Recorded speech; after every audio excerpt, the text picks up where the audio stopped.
Well, everything's gonna be downhill now. Stop where we're ahead. Nice. Okay, so we have talked about cobalt. 60, 27, 33. And I know I've done that with virtually every possible iteration. But there's some redundancy.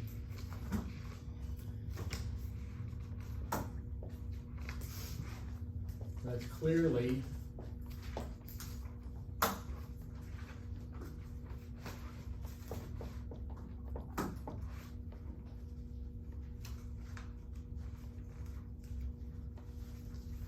beta decay because A doesn't change, one fewer protons, no, sorry, one more proton, one fewer neutrons. So, an electron coming out, the electron wasn't in there in the first place.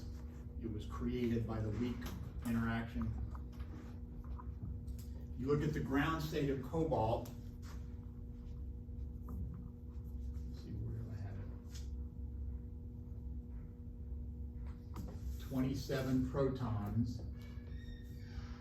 And I go through all of them, and I'm not going to bother, but you start off with one s, a half. You got 2 electrons in that. And then you have 1 f, 7 halves, 7 protons.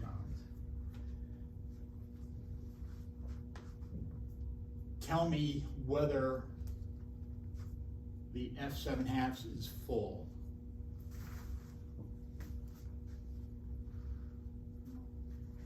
It is not. How many would it hold?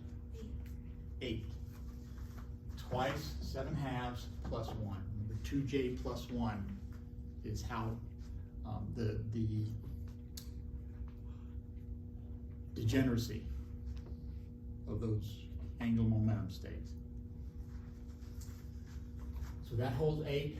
It's got 1 left. I could think of it as 7 protons in there. Another way that people think of it is it's full except 1 empty spot where a proton would be. A lack of proton. It's a full filled shell with a lack of proton that they call a hole. That gets used a lot in nuclear physics and also in semiconductor physics. They talk about electrons or a place where electron ought to be as a whole. So when you hear that phrase, that's what they're talking about. So do I know the spin, not spin, the angular momentum of that configuration of the protons? 7 halves. It is 7 halves because the others are all going to pair up. That's the idea. The idea is that you've got one spinning this way, you've got one spinning that way, and they will pair up together. It's hard to do, but they will pair up and give 0 net orbital angular momentum. Deuterons are not like that. When you think about a deuteron, proton, neutron, the expectation is they're going to do that. They don't. So we'll talk a little bit about that when we get to particles. We have 33 neutrons. So you fill all the way up to here.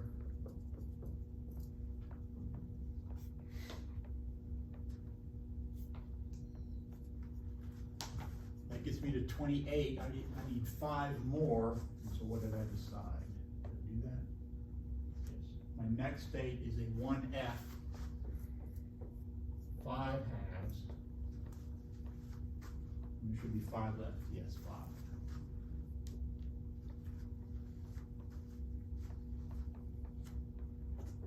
So that's the ground state. What are the possible angular momenta for that? I've got a proton with J equals 7 halves. I've got a neutron with J equals 5 halves. So what are my possible angular momentums? And this is something I stumbled over. As bad as it was last time, this was part of the worst. So what are the possibilities? So 1 or 6? Or anything in between. That's what I dropped the ball on. Okay. The range of possible values are 7 halves plus 5 halves, or 6, or 7 halves minus 5 halves, or 1. Turns out any single step in between works. So 5, 4, 3, 2, 1. This one takes 5, and I don't have a good explanation for that. I don't know why that's a better one than any other. But that is in fact the ground state of cobalt. That's what it's going to do before it goes, before this reaction goes. It'll be in the ground state.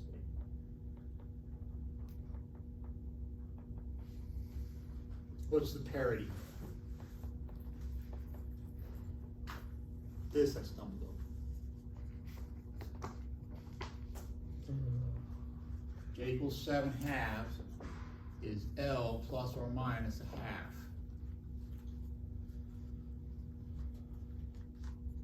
Do I know what L is? Can I get it from what's written on the board? Yes. The F. The F. SPDF, right? 4?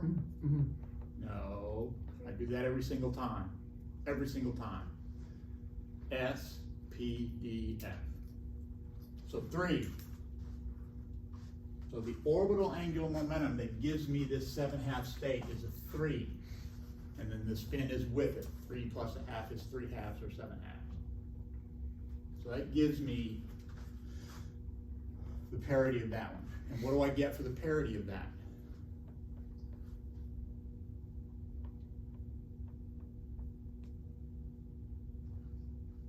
Is it even? No, it's odd. It is odd. Parity, which one of your books at least writes as pi, and there's no way that's not confusing, but it's not my fault. So that gives an odd parity. That F state has an odd parity. So when I invert this, the proton wave function, I get a minus sign in front of the wave function. What about the neutron?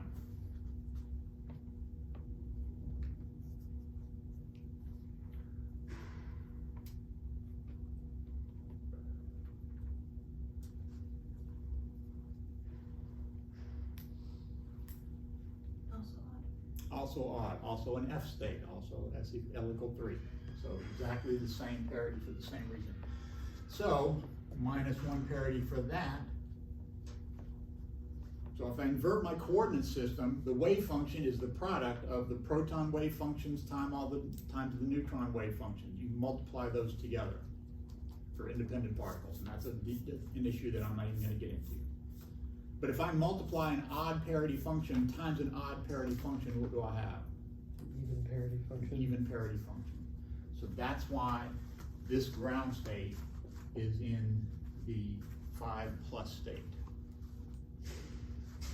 I then go to this as the 4+ state. That's what I told you, because I read it somewhere. Does that make any sense? We're going to write it down.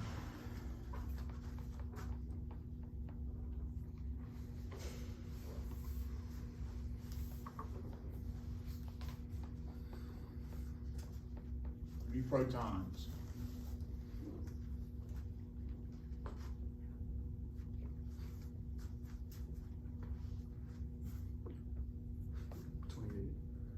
I'm doing the nickel. Yeah, 20. Maybe I didn't say that. 32. Okay. So now you need to go through and figure out where those are all located in order to find out the orbital angular momentum, the total angular momentum, right?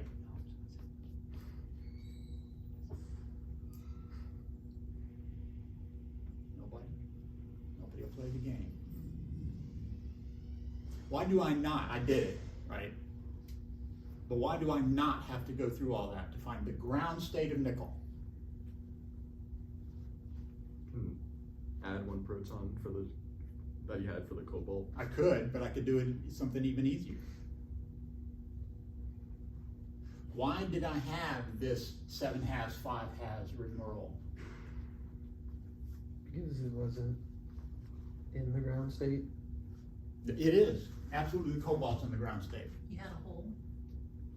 I had a hole in one and an extra proton in the other, or maybe it was a hole in the proton and an extra neutron in the other one. The point is that was an odd nucleus. I have an extra proton and an extra neutron. And they were unpaired. What did that mean? That they didn't have a partner, a dance partner? Why didn't I worry about all the others? There's like 27 protons in there. Why did I blow off the first 26?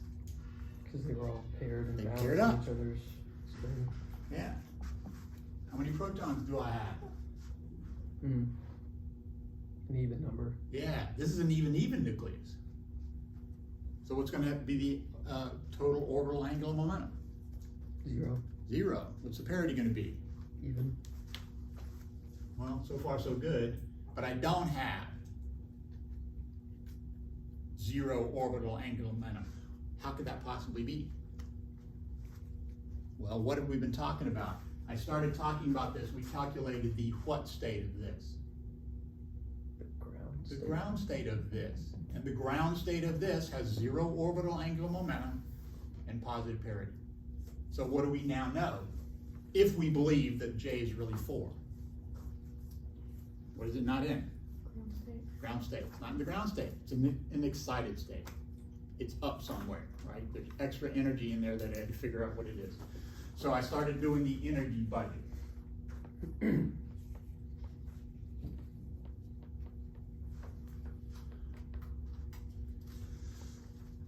So I looked at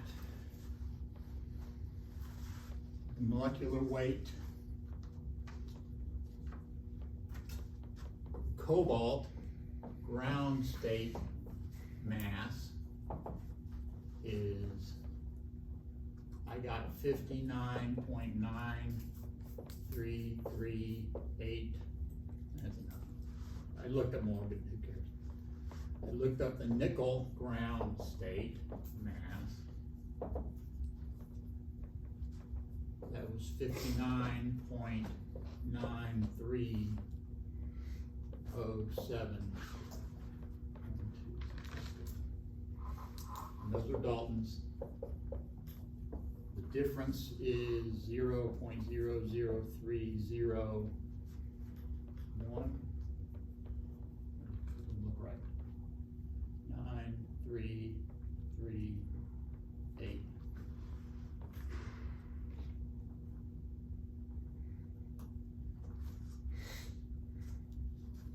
Times 931.494.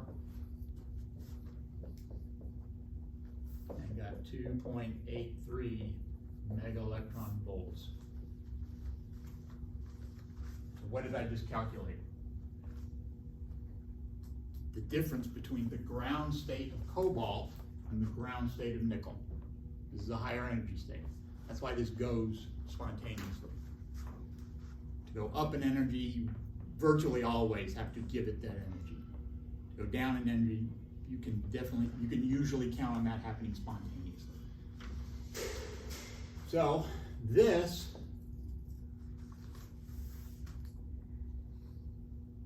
step, so maybe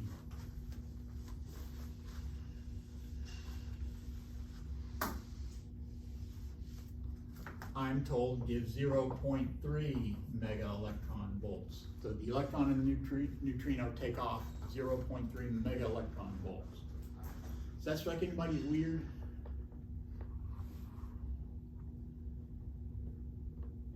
Why does half an MeV pop into mind? Mass of an electron. It is the mass of an electron. So this must clearly be the extra kinetic energy. This must already have subtracted out the mass of the electron, because that's got to come from someplace.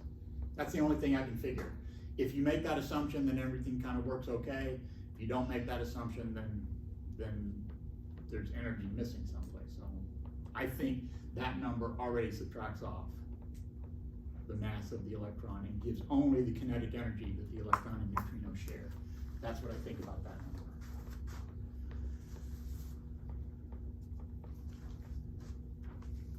Because there is next a gamma decay of 1.17 mega electron volts and another gamma decay of 1.33 mega electron volts for a total of 2.8.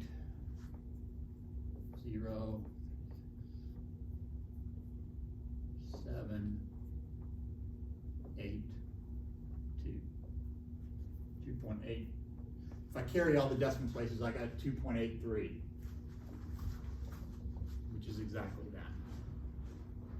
If you guys want to look up those numbers and carry through exactly, apparently the rounding I just finished doing messes that 3 up there. When I did the numbers carefully, I got 2.83. That's, again, why I think this 0.3 must have already, they must have already subtracted out the electron as part of that energy. So then,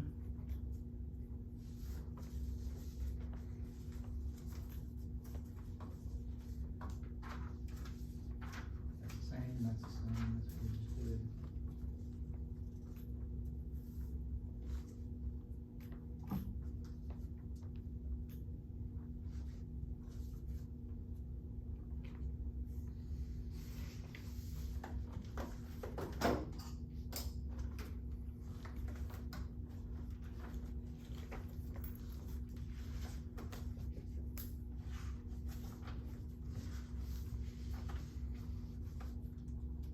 I'm looking for is those calculated energy levels.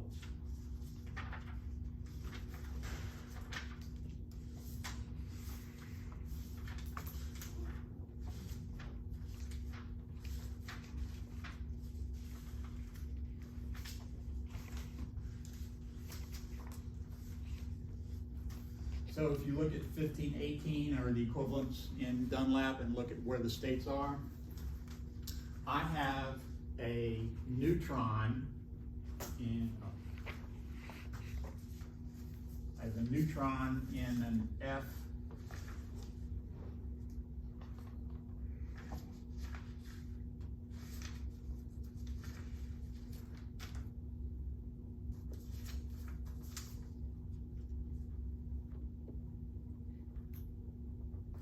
in an F5 half states.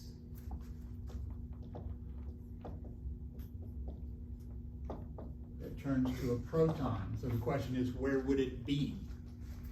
Well, it's got to be close to the same energy because the beta decay only takes away that much.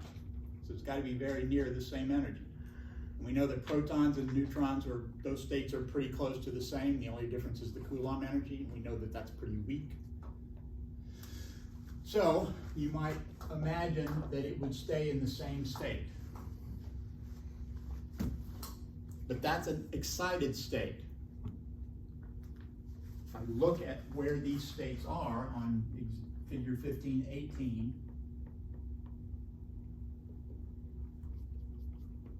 one F5 halves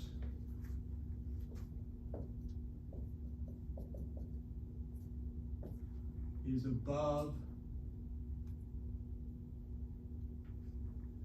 2 P3 halves,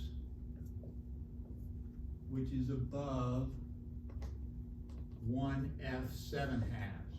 And again, I'm looking at figure 1518 on page 538, and those states are the same in the Dunlap picture. So, if this neutron beta decays to a proton in the same F5 half states, these two do take some angular momentum, but it's a total angular momentum. So it didn't come from just that one particular, didn't necessarily come from that decay right there.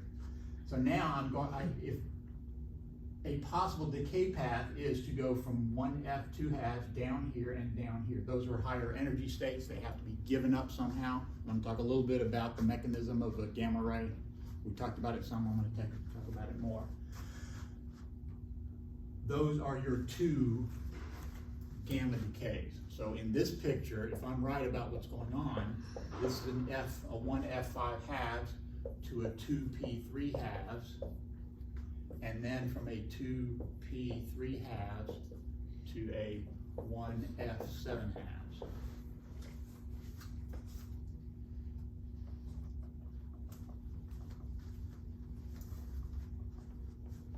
And that's by looking at where the states are and just knowing you start at the, if I start at that same F5 half state, and then I drop, and then I drop. Tell me what is delta J for those two states.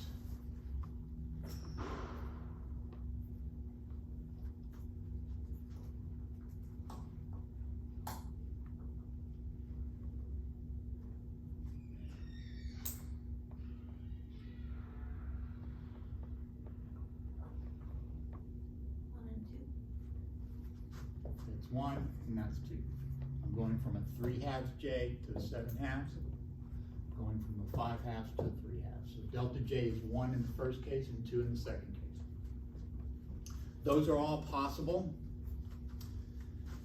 I'm going to talk a little hand wavy about how this happens and what the idea of a selection rule. So remember that we talked about you had an initial state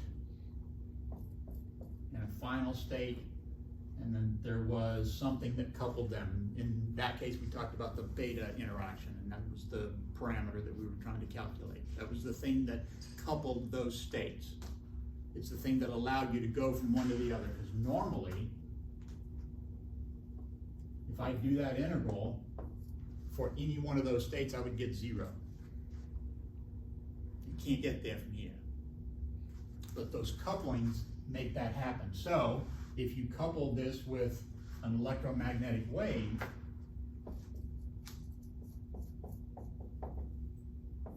it's not 0. That means they're coupled. That means you can make a transition from one to the other. But certain conditions are applied. This is still 0 unless delta J is 1. That's called the selection rule. So you can't go down, you can't go from a 5 halves to a 5 halves state, for example, because that would have delta J equals 0. This says, and different electromagnetic mechanisms allow you to get there. What do I mean by that? So there are some that are called dipole radiation. I'll talk a little bit about what that means, because I'm going to talk about where the gamma rays come from. So there's a dipole. And if you remember a proton and an electron, that's a dipole. You may remember that from 222. 301, we definitely did an expansion where we talked about the entire series. And you might want to think about that, because that's definitely on point here. You talk about a multipole expansion of an electric field. If you haven't seen that, you haven't seen it. But the point is that different ones allow different transitions. So delta J equals 1 works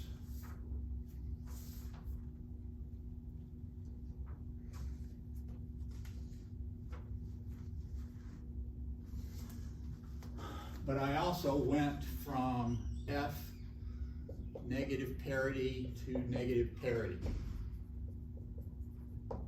So that can't be an electric dipole, that has to be a magnetic dipole. So by looking at the initial and final states, you can infer, by knowing these selection rules, how these wave functions behave. You can figure out, well, what are these wave functions like if a magnetic dipole takes you from this state to this state. It's a way of finding out what's going on inside there. It's a way of looking at data and then saying, okay, those wave functions must be of this type. I can figure out the wave function by knowing what kind of radiation comes out. This is an electric, and you don't even have to write this down. This won't be on the test. It's an electric quadrupole. That's actually one of the higher order terms. It's a much weaker form of radiation. Your question might be, why can I not go from 1F5 halves to 1F7 halves? That's still from negative parity to negative parity, so it's not an electric dipole, but it's also delta J equals 1. It should be more likely. So I still don't understand. I don't know anything that tells me why that wouldn't happen. Now that little thing that I sent you, the little web page that I showed you guys, shows a one gamma ray transition, but it's the beta decay takes it to the lower of the two states. It goes by beta decay, if I'm right, to directly to this state, and then that's the gamma decay that they show. They show it going to this one by beta decay, short-circuiting that. Again, that's not something I know enough to figure out why that is. So,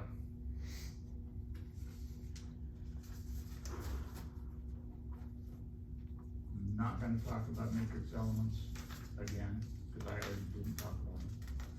I'm going to skip the Mossbauer effect. It's kind of cool, but there's just other stuff that I think we want to get to. So let's talk about these transitions. Take this one, for example.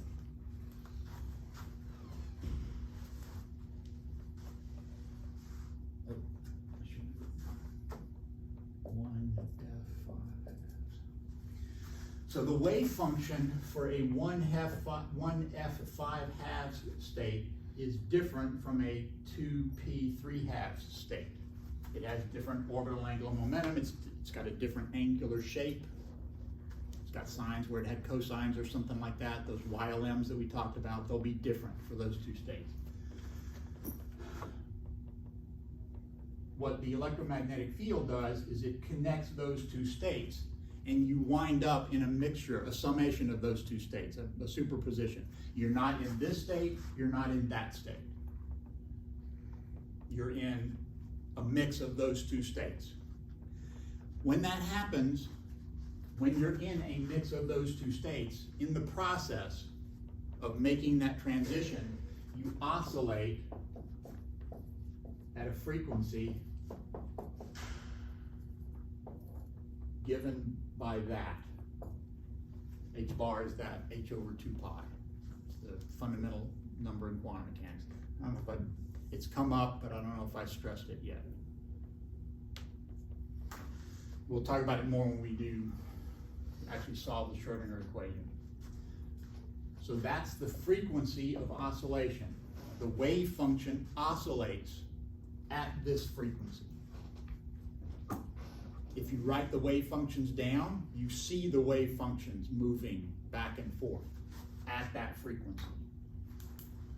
And so you might infer that since the wave function is oscillating at that frequency, that maybe the charges are oscillating at that frequency.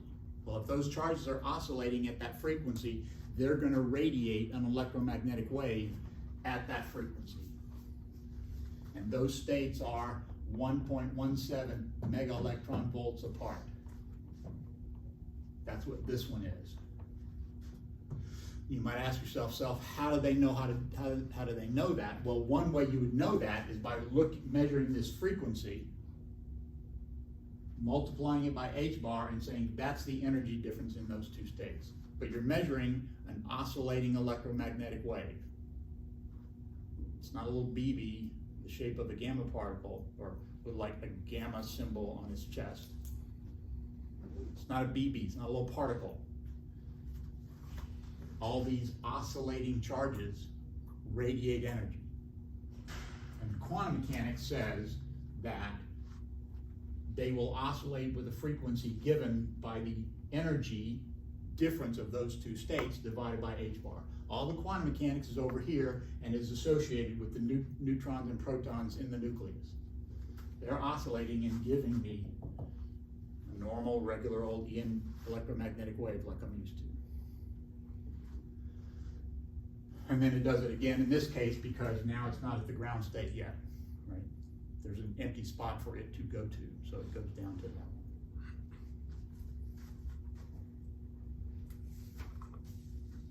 I did some quick calculations where I talked about, I tried to get a rough number for what that frequency should be if we treat them as like a little sphere that gets out of shape and is oscillating back and forth.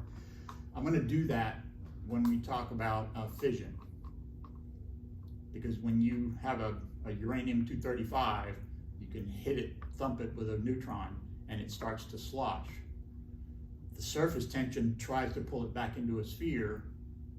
The Coulomb force tends to keep it going. And so if you, it can get to a point where it will get big enough and pinch off, and then you have fission, and that's, so I'm gonna do that there. It was a couple of orders of magnitude off anyway, so it wasn't even worth it. But we are gonna talk about that idea later, so.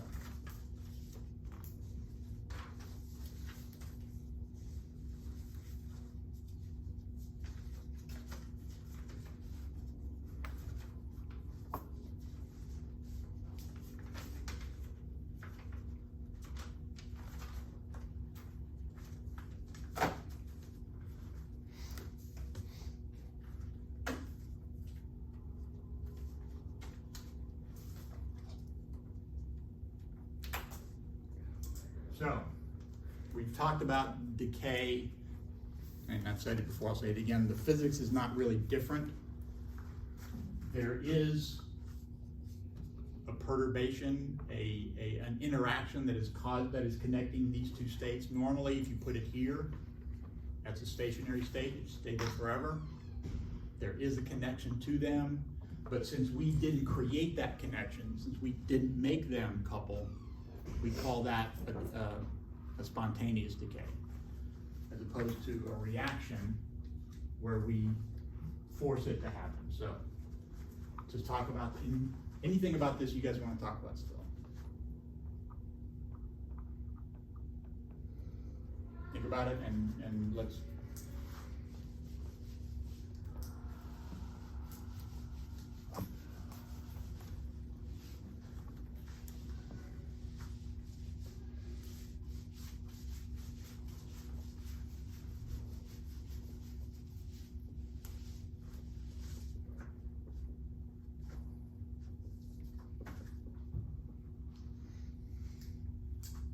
So, Chadwick, in 1932, hit beryllium-9 with alpha particles. They had a nice source of alpha particles, and they were banging into this stuff, right? You remember that Rayleigh was banging gold atoms with it, and they bounced backwards, and that was so very weird for him. He started banging beryllium with it.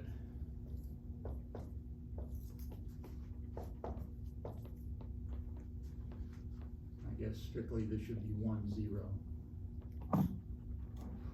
Had an energy of 5.3 mega electron volts. And this had an energy of 5.7 mega electron volts.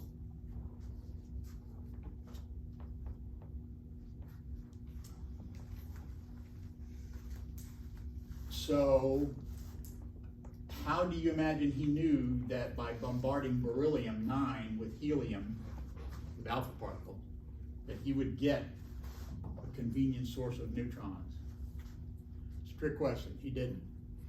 They had this source of alpha particles, so what do you bet they did? Put everything they had in front of it. Once you can make a beam of alpha particles, you put everything you can in front of it and see what happens. One of the things was beryllium-4. But that popped out these neutrons with a very specific energy. He was able to now produce a stream of neutrons. And we'll talk a little bit about why that's Nobel Prize worthy.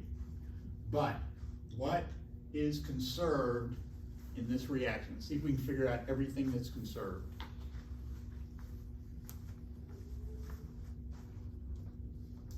Charge. Charge is conserved.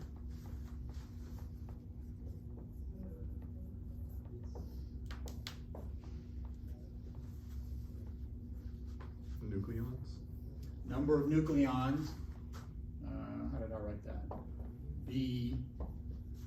Those are actually called baryons. Bary is heavy particles. So yep, total number of nucleons are conserved. Protons and neutrons already, because we know Z, that's conserved. energy, you might want to go through it carefully and make sure that the energy all adds up, right? You look at the ground state of beryllium and carbon and see if they're in the ground state, and see if the difference between 5.7 and 5.3 makes sense.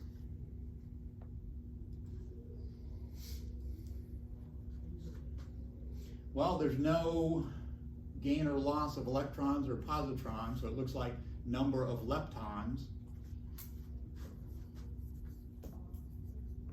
light particles,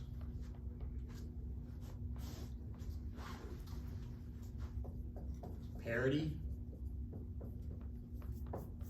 That might be worth thinking about. Go through there and calculate the parity of everything. What else could you check to see if it's conserved? Well, we looked at angular momentum before, right? I don't know why I keep putting the word orbital in there. The whole point of this class is that that's not a good number anymore.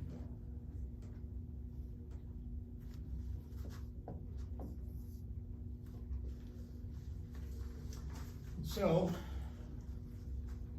one question we could ask, well, that one, but also, how close does a 5.7 mega electron volt alpha particle get to beryllium 9?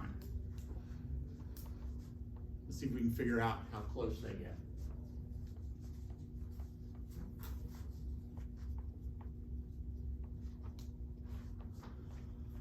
The beryllium is fixed and the carbon doesn't recoil too much. We can make our lives a little bit easier by pretending they're fixed in space. They're not going anywhere.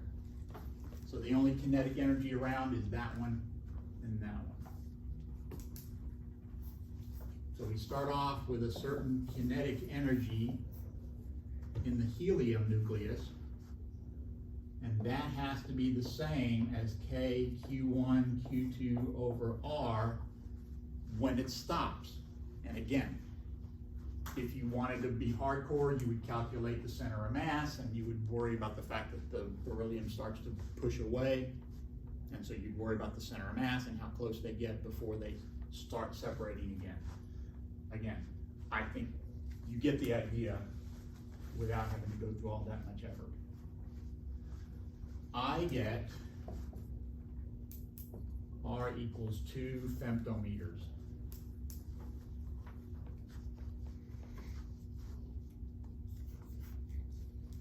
Calculated R alpha from 1.07 A to the 1/3, and I got 1.7 femtometers.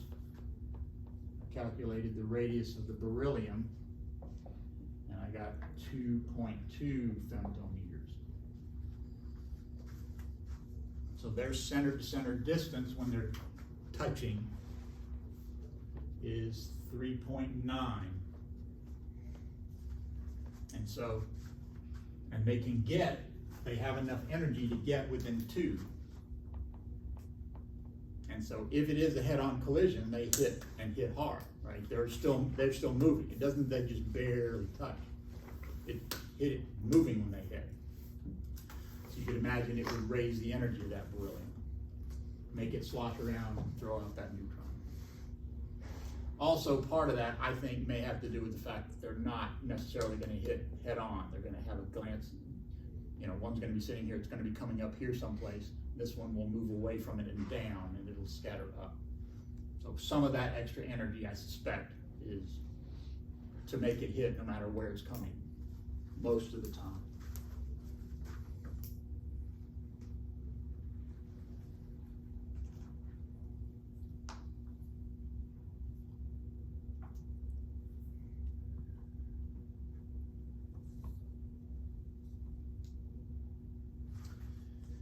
Suppose that they do collide head on. So they collide when they're this far apart. That's when they lose all their kinetic energy. So they the alpha has clearly not lost its kinetic energy. So calculate how much energy it's got. Assume a head-on collision. Calculate how much energy the kinetic energy is still there. I get something around 3.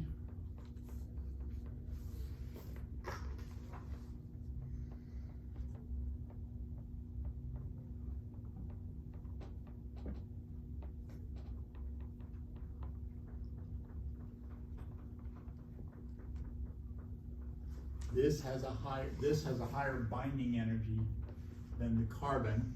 We calculated the binding energy of those.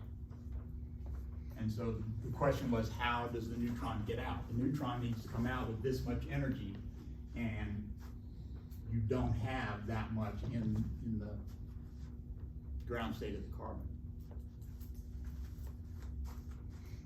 So think about how the neutron gets out.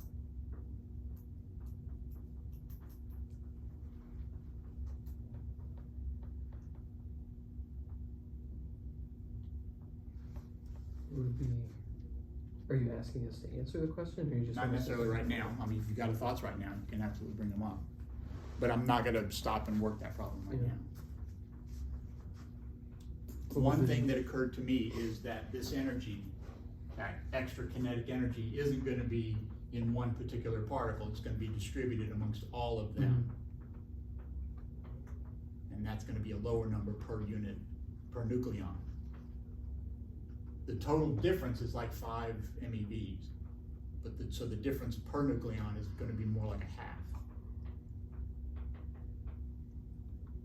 That will leave more of this energy to show up as the kinetic energy of the neutron when it comes out. That was my thought.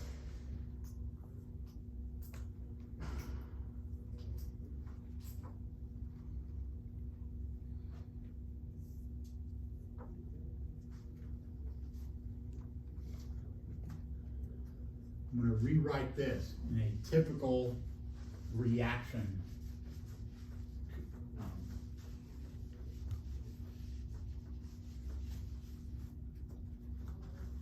The way these things are often written, starting particle,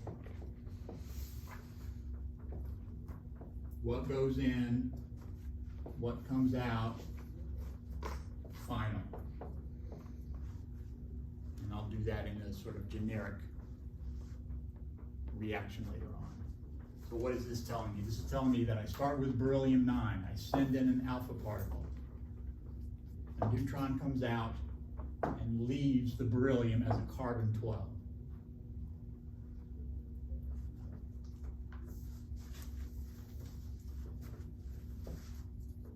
Equation 1516 lets you calculate the Q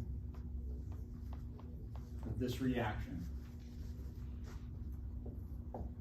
Also, incidentally, the way he uses Q is just the change in energy rather than the fractional change in energy. That may be the difference between nuclear science and classical physics, or maybe I'm the only one. That fractional change, I think, is fairly common, but I don't see it in either one of these textbooks. So when they say Q, they have units of mega electron volts in Q, whereas the way I defined it on the exam, it was a fractional change. So it was a unitless number and varied from 0 to 1. So Q is, I'll tell you what these are in a second.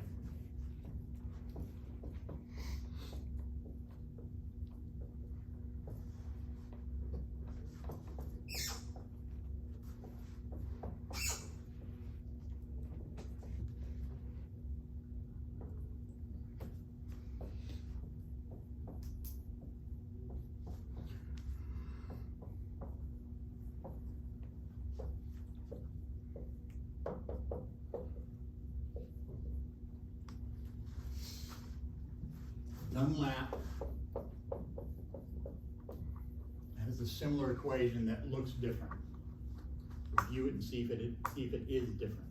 That's going to make you think about what all these symbols mean and what all the symbols in Dunlap's equation mean, what they represent.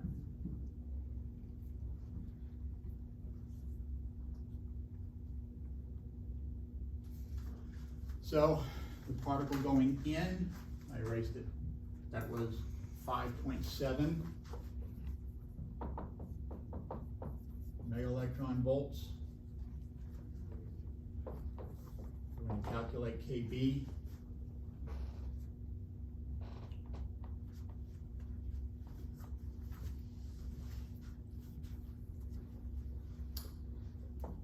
MA is 4 Daltons.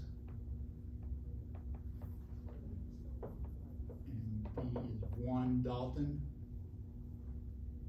And of my final particle is 12.0 Daltons. And in Chadwick's paper,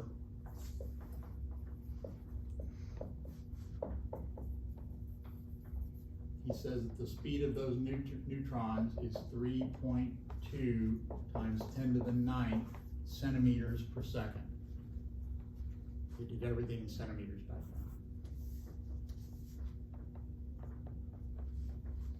then. So that tells me I can calculate the kinetic energy of the neutron as 5.345 MeV, and that's assuming that it's classical. Just 1/2 mv squared. I get that.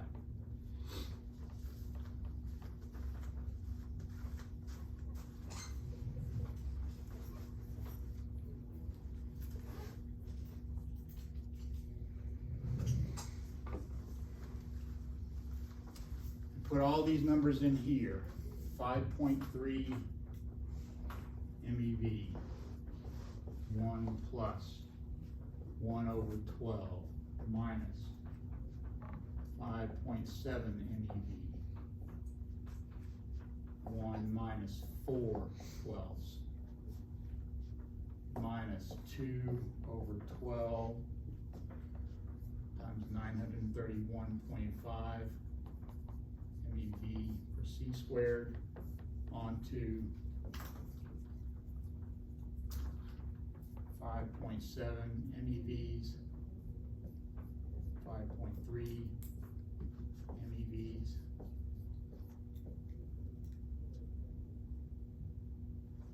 times 1 Dalton times 4 Daltons. Convert that.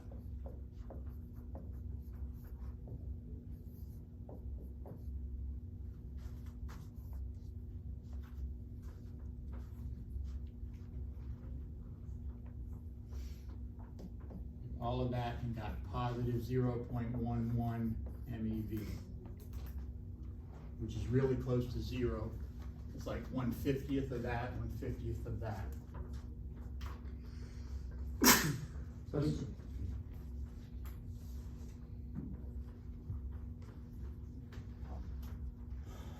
To appreciate why he got a Nobel Prize for this, it's worth reading page 590 to 594 about proton scattering, what they had to go through to understand proton scattering and scatter protons off of things. Now you can do that, right? Protons are easy to generate and they're easy to accelerate and get them to the speed that you want. Neutrons are hard to handle. How do you speed up a neutron? It's a trick question. They don't have any charge. You can't put them between plates and have them fall. They're going as fast as they're going. But he was able to say, if I got a source of alpha particles and some beryllium, I can give you neutrons with a very specific speed. And so now you can bang neutrons into things and understand them and try to figure out what they look like.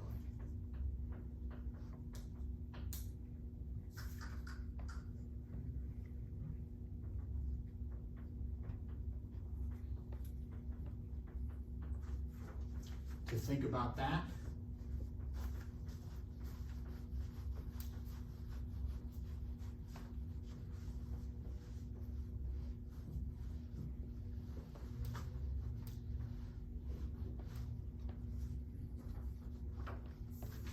I calculated mass difference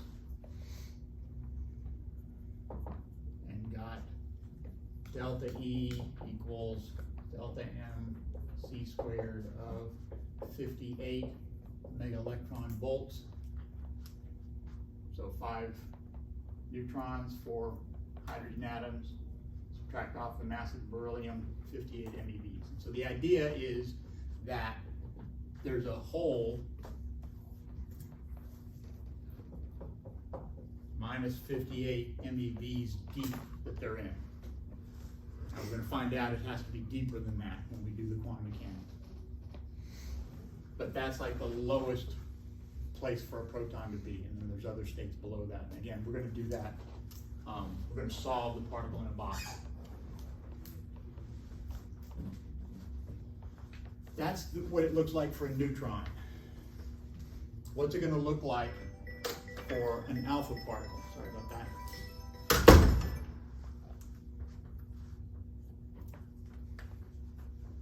Well, an alpha particle has a charge of 2 protons. Beryllium has a charge of 4. So what's it going to look like? There's going to be a repulsion. I calculated that goes up about 3 megaelectron volts. I tried also calculating it with the using the Coulomb term in the mass formula. That's the the contribution to the energy, and I got 4. So these 2 and those 4 at a distance of 2 femtometers. That's from the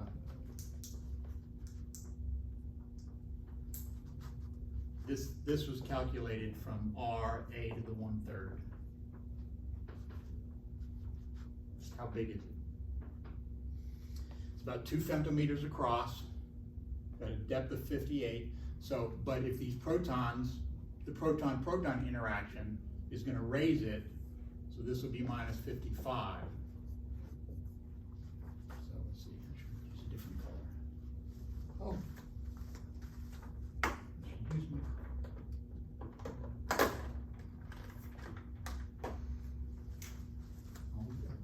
Sometimes I forget to bring them. Sometimes I just bring them and don't use them.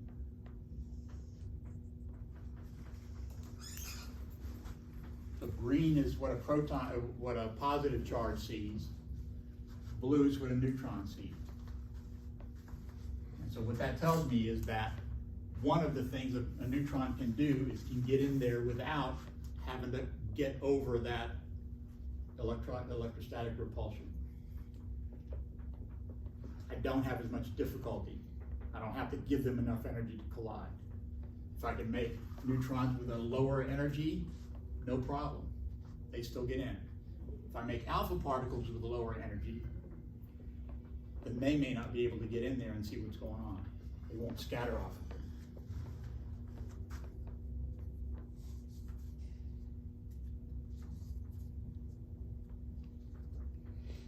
And what do you imagine they did with these neutrons once they made them? Shot them and stuff. Bang them in there, anything they could find. Put it in front. Now that you know how to make them and detect them. So you said neutrons can collide with stuff easier because they don't have to overcome the electric repulsion? Exactly. The only interaction a neutron has with another nucleon is an attractive one. Mm-hmm. So they're not going to glance off and go somewhere else or stop and repel the way a proton or some other charged particle would. So it's another tool. I mean, that's the main thing to think about. It's not that protons are useless, it's just that they have complications that neutrons don't have. Neutrons have complications because they don't interact. If I wanted to know the distribution of positive charge in here, a neutron's not going to tell me that.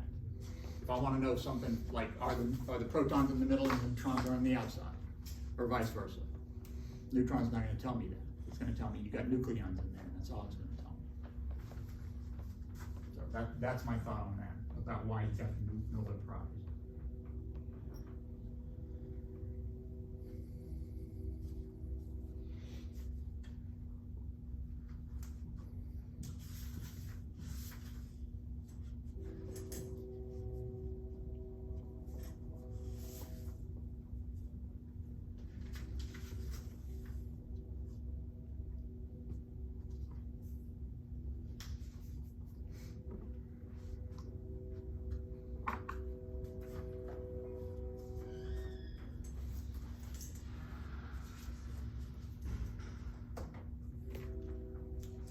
So I'm going to talk about figure 1629, basically. So this is a picture of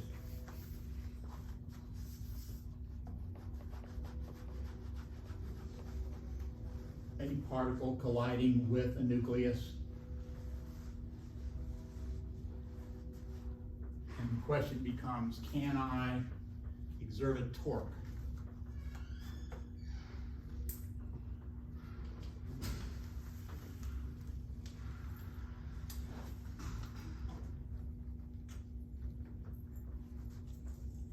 There's the nucleus.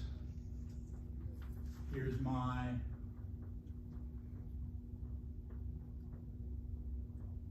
this is just a generic particle. Everything I'm saying applies to both protons and neutrons. But I have a particle going in with some initial momentum. And my question is, can that particle impart angular momentum to that nucleus the way I've drawn it? Somebody said no. The way you drew it, it's directly perpendicular.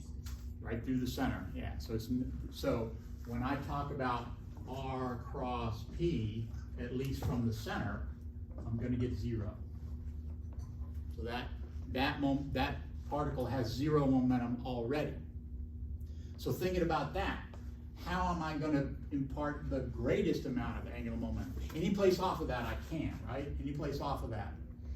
But where's the most effective scattering location going to be? What should it bang into to most effectively deliver angular momentum? How can I make R cross P as big as possible? The impact parameter needs to be as high as possible. And that's exactly where we were before. What's the biggest that impact parameter can be is that right there. Impact, I'm talking about the impact parameter. That's as big as it can be. So there's my R, there's my P initial, and that is as big as it can be. That's the most angular momentum I can give. But notice, what if my incident momentum is that way, and my final momentum is that way? What angular momentum have I delivered to the nucleus?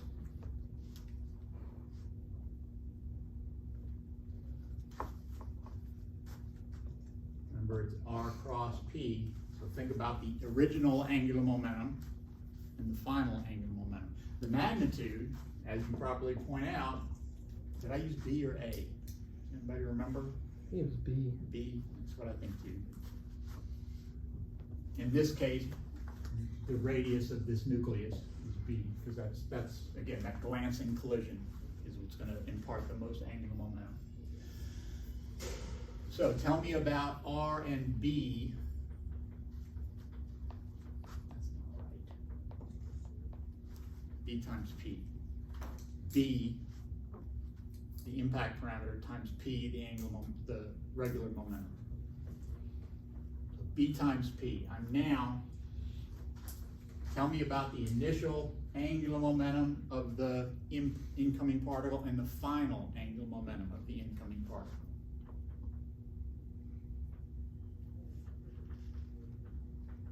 What can you tell me about PI and PF? In the same direction. They're certainly going in the same direction, and if I were careful, I would have drawn them exactly the same length. So they're equal in magnitude. Yeah, so I have the same momentum going in and coming out. So what angular momentum have I delivered to the nucleus?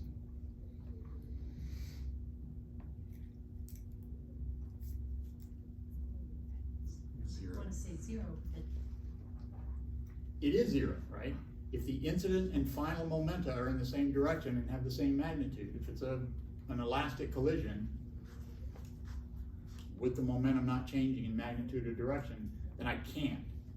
To deliver angular momentum, I have to come off at a different angle. Again, this gives me the maximum incoming angular momentum. This one is suppose it's elastic in that the kinetic energy of the input particle and the kinetic energy of the out particle are the same. So it's elastic collision, it's an elastic collision in that sense. If that's got the same magnitude, is its angular momentum bigger or smaller?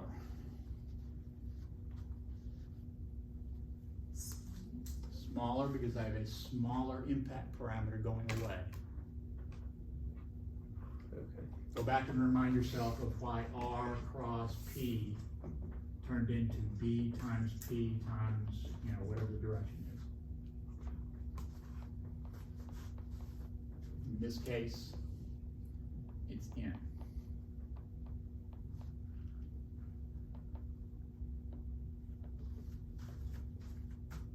That's this B, that impact parameter is the perpendicular distance.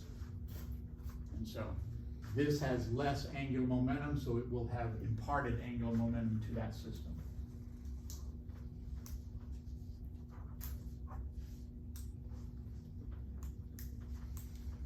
So,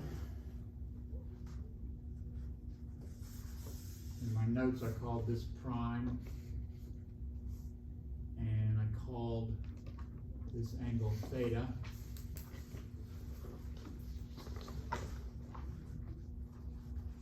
So L initial, the incoming angular momentum is R prime P incoming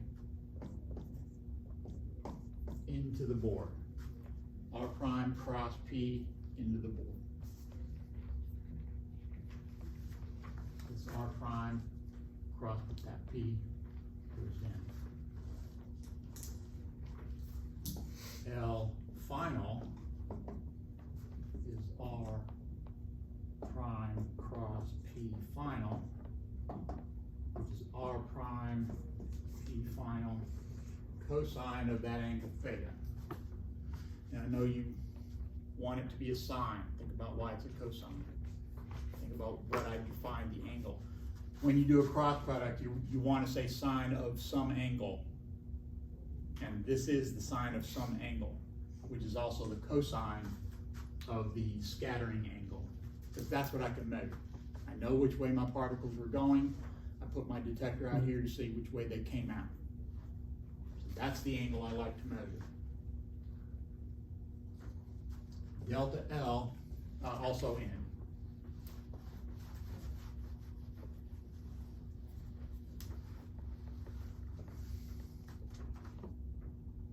They're both in, so I can just calculate the magnitude.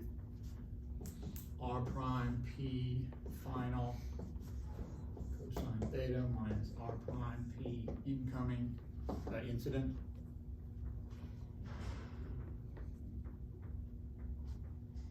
R prime P cosine theta minus 1. He makes a small angle approximation.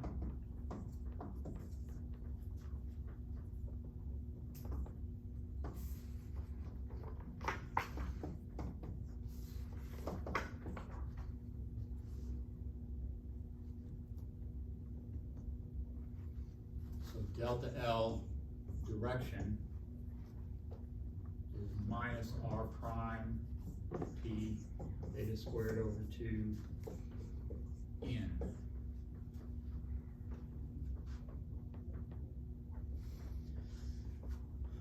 Look at the caption of figure 1629. That should be the same.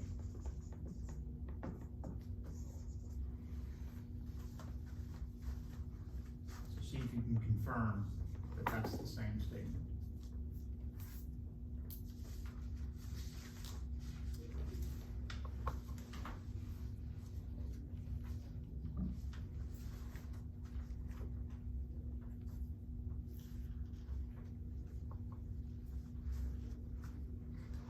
So if I want to put, and then he talks about, in the section, he talks about what the minimum delta RL can be. And how you can figure, by looking at this angle, you can figure out what angular momentum you gave to the nucleus. So you can look at states, did you go from a 3/2 to a 5/2? Did you increase the angular momentum by 1 h-bar or 2, and so on? So you can see what you've done, what state you put the nucleus in by figuring out what angle you're scattering at, if you know the momentum of those particles going in. And you have a feel for how big those are. I'll give you a minute, but I'm going to move on and talk about fission.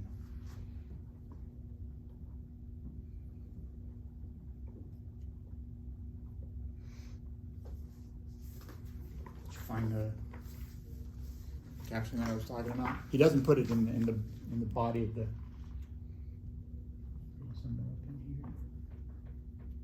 He does a small angle approximation, and then there's somewhere there's a depth, there's an alpha squared.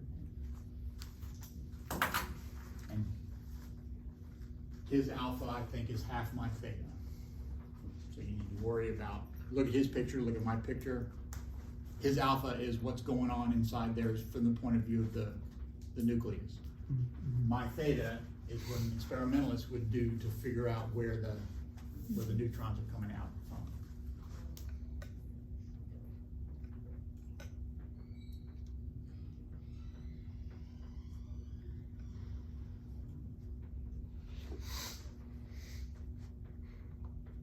So read through that section and figure out what he's.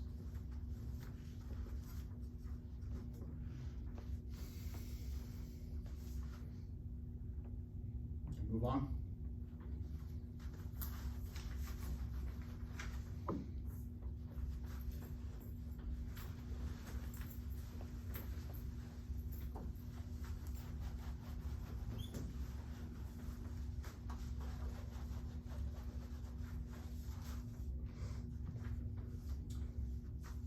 So, once they had these neutrons, they started banging them into stuff, and of course, one of the things they banged them into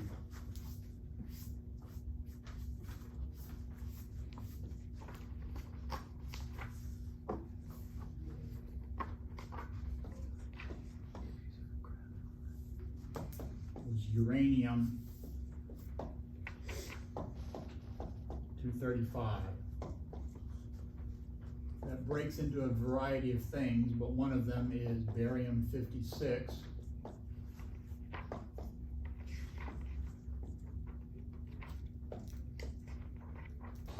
Krypton 92.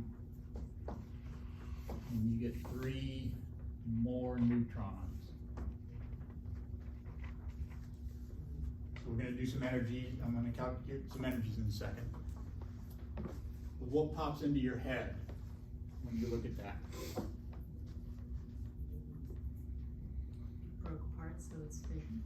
Okay, it is fission, right? You call it fission because it broke into 2 pieces. We're going to talk about the physics of that here directly, probably next time. What else? How many neutrons do I have on the left side?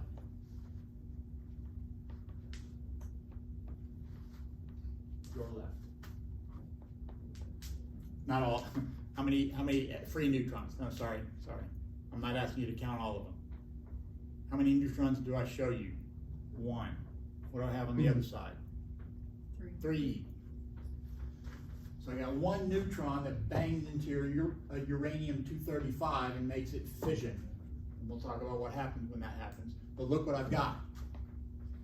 I got 2 extra neutrons. I got my original neutron back, and I got 2 more. Well, uranium is 95. That should be 92, right? 92 protons? Yes.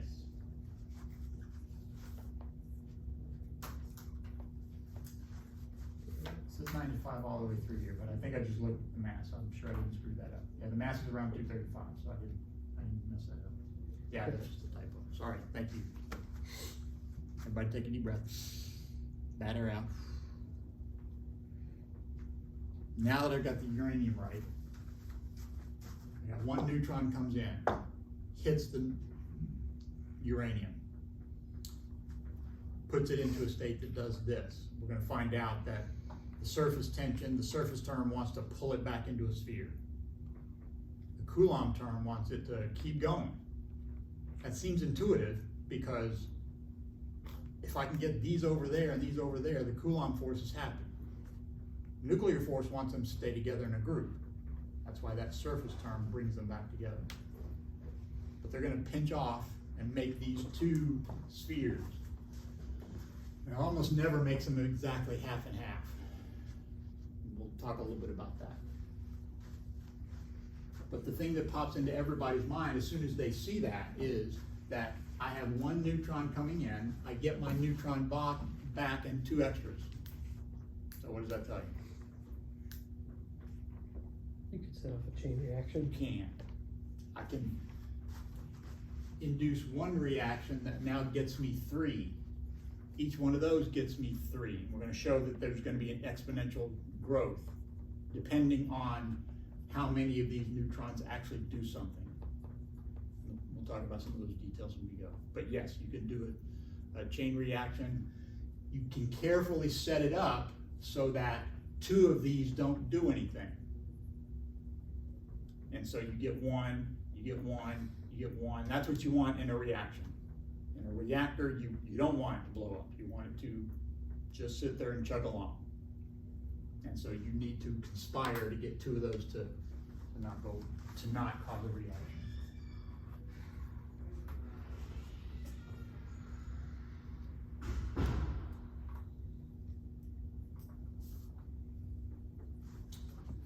So I took the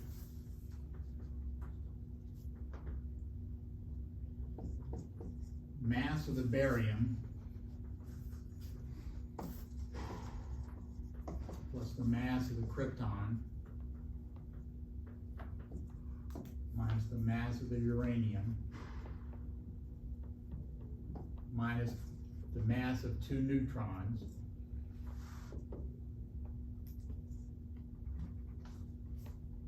barium was 140.9, 91.9 minus 235.04 minus 2 and got 0.203 Daltons or 189 MeV per C squared. Why are you subtracting the 2? Say again? Why are you subtracting the 2? I start with 1 with the uranium.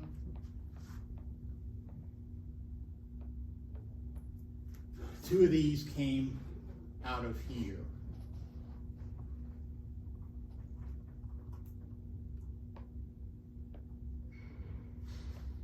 If I do just the masses, I get 2.203 Daltons.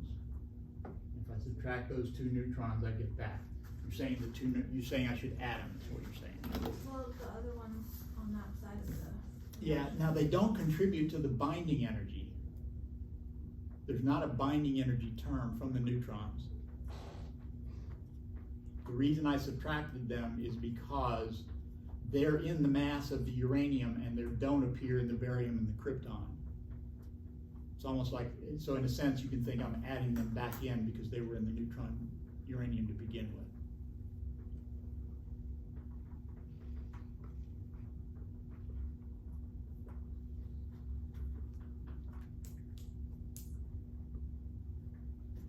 Does everybody understand her point? And I agree, I see the point that you would say those neutrons came out of there, why are you not adding them in? But I do know that if I add them in here, I get a number that's thousands of times bigger than what you measure the energy of this interaction. So it's almost like I kind of knew the answer.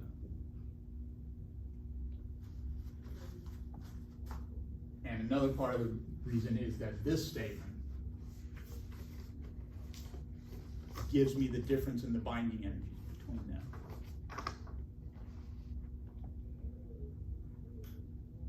And so I subtracted off those 2, and the 2.203 give me 0.203, which gives me a number close to what we're going to calculate for the number. It's not going to be this number, we're not going to get this exact number. What I'm trying to do is figure out where this energy is coming from. That's really what I want to know. What is the origin of that energy? I'll think about this some and pick it back up there. Where I'm headed is I'm going to calculate the total electrostatic energy of those 2 products, the barium and the krypton.